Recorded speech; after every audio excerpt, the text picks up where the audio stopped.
What is up, all you loyal MFers? Thank you for returning yet again to another edition of Fight Night here in the home of grunge rock and hipster coffee, Seattle, Washington. On the West Coast, gets a little rainy, but we're going to pick up a little sunshine in your day with some multiversal action. I am your host, commentator, MC, your friendly neighborhood Roman Empire. It's good to see you all again, back in the house that this man built. Got nobody else to help me build it. Solo contractor on this one. As we head towards infinity, two important ladder matches with briefcases hanging above the ring that can determine the fate of the fateful superstars who manage to clutch them and never let go. Well, at least until they're about to cash them in. But we have, to start us off, some singles action.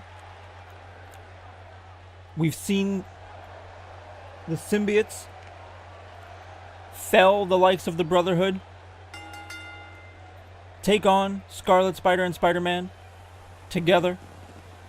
But now it is singles action as the OG, the original, Peter Parker takes on one half of the symbiotes, one that he has quite a great deal of history with, obviously has a great deal of history with both of these men.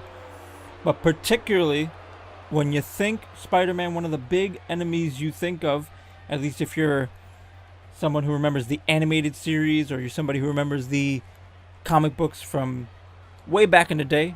Some of you may not know nowadays with the movies that have come out that Venom, Eddie Brock, one of Peter Parker's biggest nemesis. That's right, many of you may only know, for the younger audience, Venom from the standalone movie. You might not even know that these two have such a history, but it is going to come to a head here in MFW at some point. Why not start it off right now with a little bit of singles competition? They've been allies, they've been enemies, they've been reluctant friends. When it comes, well, that may be going too far. Reluctant allies is probably accurate. I don't think they've ever been quite friends. They've had respect for one another, though. But it's been a long journey for these two. Peter Parker now trying to fight out of this predicament into tilt-a-whirl DDT, spiking Venom on the top of his head. Obviously Carnage, Cletus Cassidy on the outside would be the X factor of this matchup.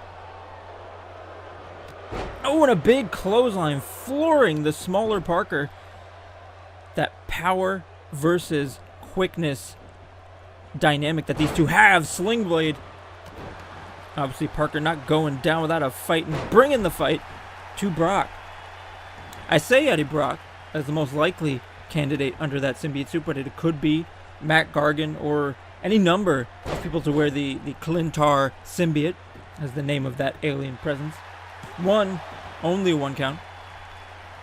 Obviously in different universes, the Venom suit, the symbiote is something different, has different origins, but the classic that we know of is an alien being. Oh! Went for it looked like a pop Hurricane Rana on the top turnbuckle, only to get kicked in the chest by Venom.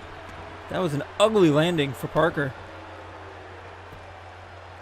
Now a slingshot leg drop to the back of the head. We see some brutal offense from both men, but particularly from Venom.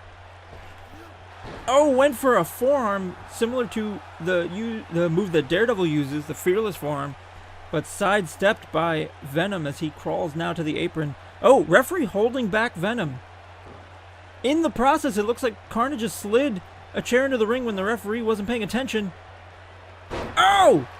Might have dropped his head on the corner, on the edge of that steel chair as Carnage now distracting Parker. Parker needs to keep his eye on the ball. Up. Oh, into I believe that was a tiger suplex. And suddenly Venom completely in control after the distraction from Carnage. Cletus Cassidy, an indispensable weapon, a tool in the corner of Venom. These two always in the circle of Spider-Man's rogues. However, not always on the same side, not always on the same page. A 2 count here. In fact, Venom and Spider-Man once teamed together to deal with Carnage. So, not exactly a firm alliance simply because of their symbiotic nature. Oh, taking the chair. This might be a mistake. Oh no, getting rid of it. Looked like he realized he could have gotten disqualified for using it. Carnage, though, almost getting them disqualified as well, getting involved. As I was saying, though, not necessarily an ironclad alliance. That being said, since debuting in Fight Night as a team, have been very effective. Came up just short in that multi-tag matchup to determine the new #1 contenders for Hydra's Earth's Mightiest Tag Team Championships, as Peter Parker starts to fire up here. Oh, wisely getting back in the ring as soon as he saw Carnage heading his way. A little bit of that dulled Spidey sense. Power dampeners or not, he knew what was likely coming, but Venom hanging up Spider-Man over the top rope. And that hang-up might have just cost Parker considerably, as he now is being set up for what looks to be a brutal drop kick on the bottom rope. I think after the distractions from Carnage and all the damage he's taken, that might actually be it. 1, 2, 3, and it in fact is the end of this match. A valiant effort by Spider-Man, but in the end, the numbers game became too crucial a factor in the outcome of this match, and Venom walked out with a win. Several times where the presence of Carnage has affected the outcome of this match. In the end, symbiotes pick up a victory in singles action, showing that they are not just dangerous as a tag team, but each individual member equally as dangerous to our members of the Fight Night roster here as we barrel on. More to come here on Fight Night. Obviously, the Daredevil Vanguard feud has continued to heat up, episode in and episode out of Fight Night. We've seen distractions on the outside. We've seen brawls breaking out between these two. In the end, though, this will all culminate with the Vigilante Championship match at Infinity. Matt Murdock set to take on Vanguard, the mysterious man whose identity we do not know. But I think he is devilishly handsome for someone who might be slowly going off the rails here. Getting real obsessed with that Vigilante Championship. Getting it back. These two set for one-on-one action. Non-title, but oh, and as I speak of it, it seems that obsession has driven him to attack the champ before the match. Super kick to the back of the head. As these two now fighting it out on the ramp.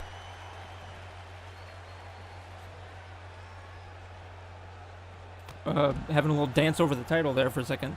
For a knee to the back took out Murdock. Tossing the champ towards the ring. Oh, senton, but he gets a last minute roll out of the way. And now Murdock with a drop kick. Daredevil and Vanguard absolutely have been at each other's throats in the past few encounters. Oh, and a famouser planting Daredevil's face into the floor outside with very little protective padding. And now a code breaker, and Vanguard celebrating his attack. Obviously the fans not happy with it. They need to get in the ring if they want this match to start, or the referee might call it off. As he continues to assault the champion. Trying to pick up a big non-title win over the champion before their title match. Obviously that does worlds of good for momentum. But like this, you have to think it's a dubious win at best if he gets this. Now Ricky Refshirt ringing the bell.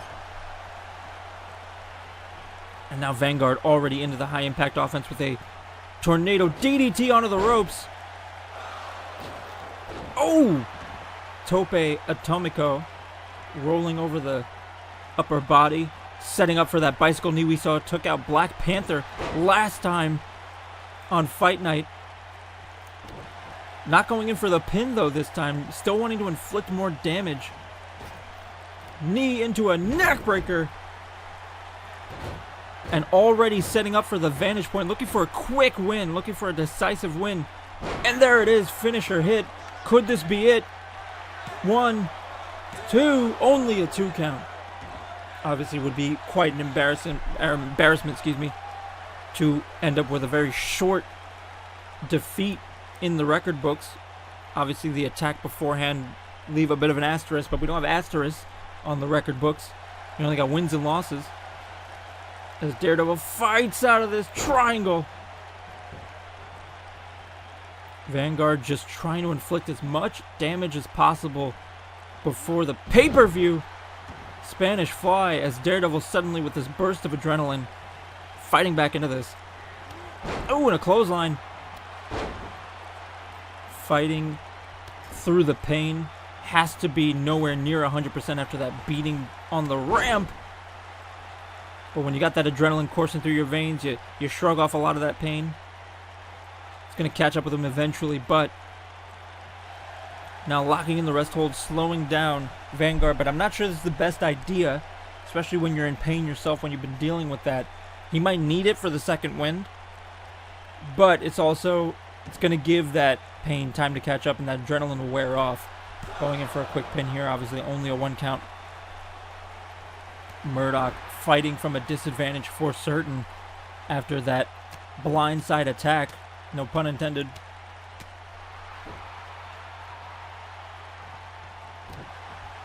After those clubbing forearm shots, now going to the top rope, could be perhaps going for that finish maybe. Nope, maybe setting up instead for the top rope fearless forearm. And nails it. High impact strike to the face. But also not going for the pin, continuing to do damage. Going up to the top turnbuckle again, perhaps for the fall from grace, but this might be going to the well one too many times. No, he lands it. He does in fact land it. Hits the fall from grace, in for the pin. He might actually win this. Only a 2 count. Would have been quite a comeback to take that beating before the match and then still manage to pull off the win, but Vanguard just as tough as Daredevil, kicking out of that finish. Into a reverse DDT is Daredevil here. Just waiting. Seems signaling, thinking about hitting another one of those forearms soon enough. But going for another reverse DDT, hammering home the damage to the back of the head. Vanguard fighting out of it.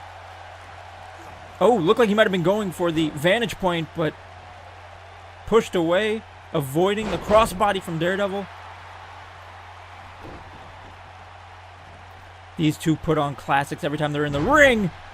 Rolling fireman's carry straight into the pin. 1, 2, only a 2 count. Every single time these two meet, it's just an absolute barn burner of a match. They kick out and kick out and kick out, refusing to give in, throwing everything they have at one another. Absolutely incredible to see. But thus far, what it boils down to is when the title's on the line. Fearless forearm, Daredevil into the pin. 1, 2, only a 2 count.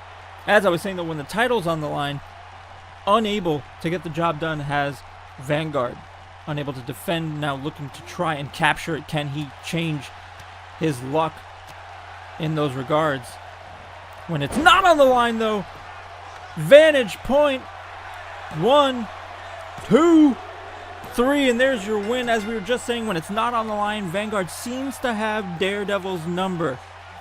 A big win moving towards that title match that spells a lot of good fortune in the favor of the challenger now, albeit through dubious means.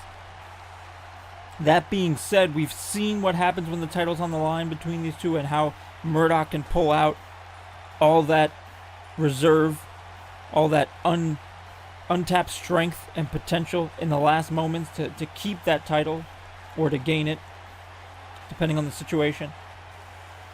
Will that be the story at Infinity, or will Vanguard recapture his Vigilante Championship? One of my highlight matches I think I'm looking forward to at that pay-per-view, but we still have more to come. And we take things to the Brotherhood's side of the tracks. Obviously, an unfortunate defeat at the hands of the Symbiotes in tag team action, particularly after some miscommunication cost the Brotherhood a potential win for the #1 contendership. Juggernaut breaking up Sabretooth's pin, lost in the chaos of the moment, perhaps.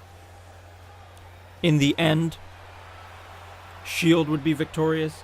Captain America and Winter Soldier earning that #1 contendership for the Earth's mightiest tag team championships.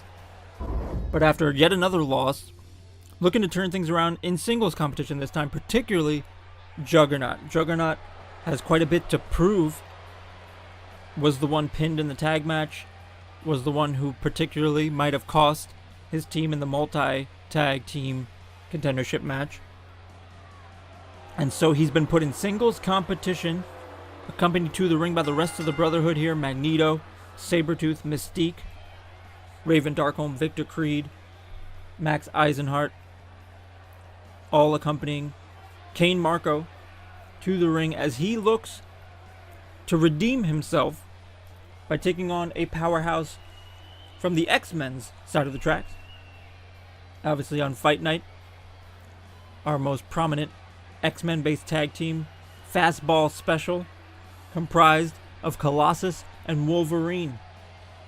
Colossus set to take on Juggernaut as Juggernaut looks to redeem himself for his failures in the past few Fight Nights and turn things around for the ailing Brotherhood. Ever since Magneto's loss to Hulk, things have been really going downhill for this faction, and this could be a key, crucial moment to start turning that momentum around. As we get ready for this match, haven't seen Fastball Special in some time since an unfortunate defeat some weeks back. Hoping with this singles competition to change that and start building momentum, start turning things around, perhaps start aiming for those Earth's Mightiest Tag Team titles held currently by Crossbones and Taskmaster of Hydra. Remember, everybody, if you're enjoying what you see, and hit the like button, give us a thumbs up. Always appreciate it. Comment. I read them. I enjoy the stuff you guys have to say. All the suggestions or anything you're thinking about in the future, or just when you guys debate. It makes me so happy to see you guys engaged with what we are creating here at MFW. And remember to subscribe and hit that notification bell so you don't miss a single episode. All sorts of things go down on Warzone and Fight Night. You don't want to be left behind, do you? As we get ready for Ricky Refsher to ring that bell and start off this singles match of two giants. Colossus in with a clothesline, couldn't even floor Juggernaut, only staggering him. Oh, and a rib breaker. Starting off big for both sides of this match with power offenses. Juggernaut comes in strong. Gut wrench suplex from a deadlift. You can feel the need of Juggernaut to prove himself after what's gone down. Taking it straight to Colossus, a brutal, aggressive offense. Why? 'Cause he's Juggernaut, bitch. Big clothesline. Colossus not going to take it lying down. Double axe handle, flooring Juggernaut, now slamming that large mutant face first into the canvas. I mean, I hope we reinforce the ring, because these two monsters come in clocking in at some heavy, heavy weight. Oh! Rolling off that fireman's carry position, slamming onto his back. There's just something about these two stomping around that ring that is unsettling. It's you don't feel confident in the supports of that squared circle. Another deadlift position, gut wrench suplex. So far, Colossus really hasn't been able to get any offense out of the gates. Juggernaut has really been taking it to Pyotr Rasputin. Oh, big clothesline yet again. Juggernaut's feeling it, and Colossus is struggling. I don't think he really understood exactly what kind of mindset Juggernaut was going to be in coming into this match, the desperation, the need for victory, as a huge running helmeted headbutt to the head, maybe the chest or throat. Oh, come on, this wasn't necessary. You were handily winning this match already. You didn't need this. You could have done it on your own. Triple powerbomb. No surprise, the villainous factions using their numbers to their advantage unnecessarily. 1, 2, 3, and Juggernaut picks up a win. I gotta imagine, if I'm Director Fury, I'm not allowing these kinds of shenanigans to continue to be rewarded. It has to make some sort of rematch or some sort of punishment for this. It wasn't necessary. Juggernaut was winning that match handily, had it beat, could have beaten Colossus on his own merits, but Brotherhood not willing to take that chance. Triple powerbomb instead. I'm disappointed, but a win is a win. Juggernaut turning things around for the Brotherhood and redeeming himself, albeit in very, very dubious fashion. But the show must go on as we head towards the end of part 1.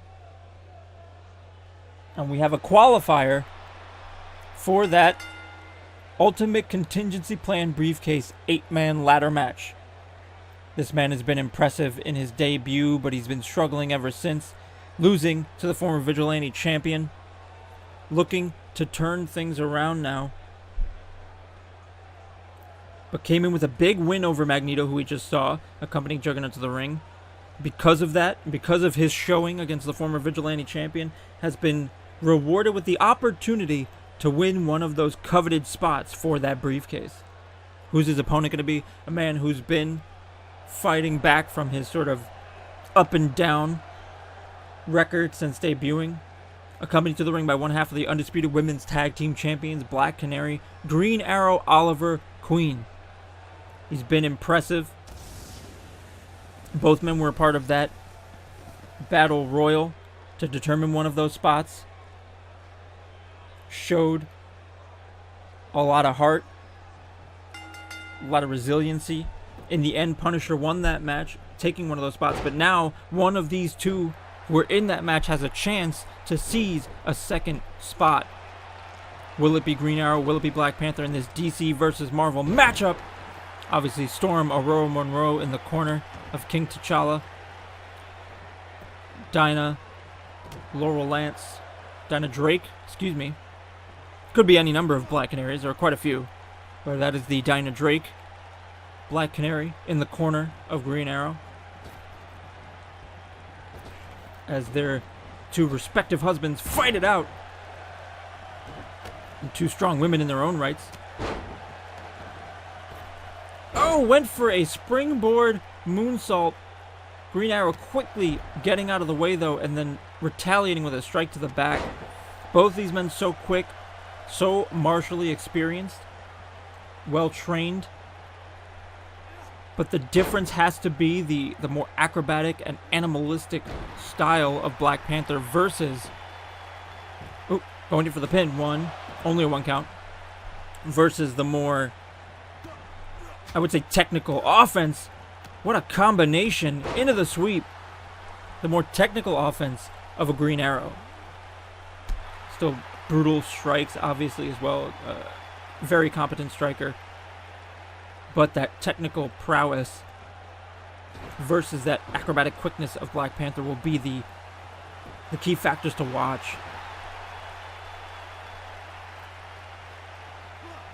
Ooh, big back elbow to the face, stunning Green Arrow. And now a tilt-a-whirl arm drag. We talked about that acrobatic prowess right there on display. Both these men wanting one of those coveted spots. Big clothesline.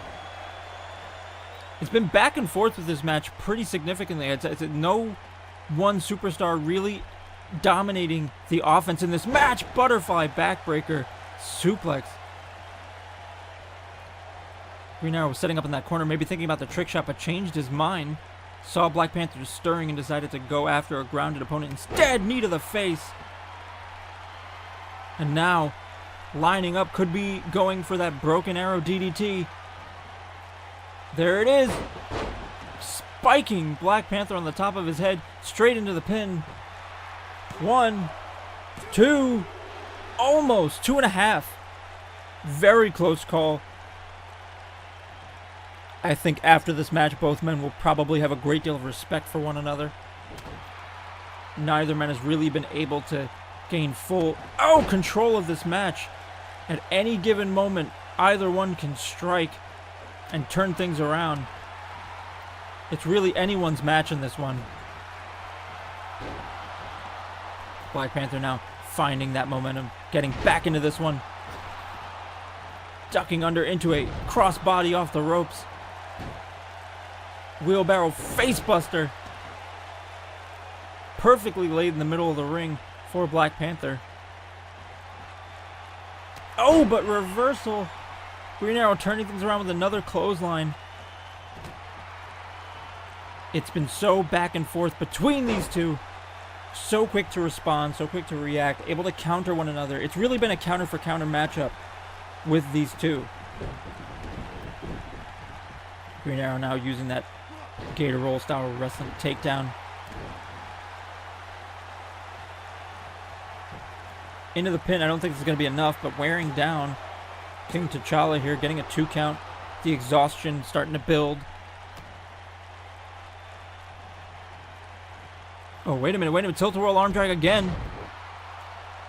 Black Panther not exactly out of this one yet. In for another quick pin. I think this says a lot. Both men going for these quick pins, trying to wear each other down, perhaps trying to get a sneaky win in there. Probably recognize how big a threat their opponent is, that any wrong move could end this. Wait a minute, Dragon Sleeper! Rarely seen submission suplex. And that's it! Black Panther is tapped. Normally a more lethal maneuver, a neck snap that we've seen out of Oliver Queen, but using a more reserved form of that neck snap into a submission, the Dragon Sleeper. A big win. And it just goes to show you how much of a threat he saw in Black Panther, that he went for that submission rather than another Broken Arrow DDT. Congratulations to Green Arrow, moves on to take one of those spots in that ladder match for the Ultimate Contingency Plan briefcase. A big win, but can't take anything away from Black Panther. That was an incredible effort from both men. But credit where credit is due to the winner. Green Arrow is going to infinity and beyond, I guess. I can't help myself every time I say it. Thank you, everyone, for joining us yet again for another episode of Fight Night. It means the world to me every time you come back. Remember all the stuff I said before, like, comment, subscribe, all the notification bell business. And remember that out there somewhere is someone who cares about you. And if you can't think of anyone off the top of your head and you're feeling down and you're not sure you have anybody who has your back, Roman Empire is one of those people. Just remember that. I mean that sincerely. I'm here for you. So be good to each other.